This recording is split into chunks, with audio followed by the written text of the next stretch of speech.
சாப்பிட்டு எத்தனை நாள் ஆச்சு? இன்னைக்கு முசாய் வேற வந்திருக்கா, அவளுக்கும் சேர்த்து சமைக்கணும். அவ இப்ப ரொம்ப பசியா இருப்பா. அவ கையில பணம் இல்லைன்னு வேற சொன்னால. வயிறு நோக்கிடுச்சு. எனக்கும் தான். முசாய் நீ பசியா இருப்பல, அதனாலதான் உனக்கு. ஆமா, என்ன பண்ணிட்டு இருக்கீங்க? பசிச்சுது அதான். பசிக்குதுன்னா என்கிட்ட கேட்க வேண்டியதானே, நீங்களே எடுத்து வச்சு சாப்பிடுறதா? ஏன் இப்படி எல்லாம்? நான் சாப்பிட்டதுக்காக வாங்கி வச்சேன், நீங்க சாப்பிட்டீங்களா? நான் ஆசையா வாங்கி வச்ச நூடுல்ஸ் இப்படி சாப்பிட்டீங்களே. இந்த நூடுல்ஸ் உண்மையிலே சூப்பரா இருந்துச்சு. இதையே கம்மியான விலைக்கு தான் வாங்கியிருப்பீங்கன்னு எனக்கு தெரியும்.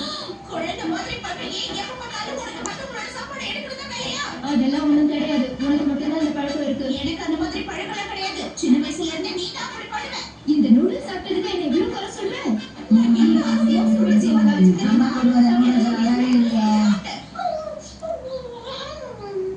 நான் இதை கொண்டு போய் பக்கத்து வீட்டு ஆண்டிகிட்ட கொடுத்துட்டு வந்துடுறேன். வேற எப்படி எனக்கு ஏதாவது வாங்கிட்டு வாங்கம்மா. பக்கத்து வீட்டுக்கு தானே போறேன், ஷாப்பிங்கா போறேன். அது சரி, முசா எங்க, என்ன பண்ணிட்டு இருக்கா? குளிக்க போயிருக்காங்கம்மா.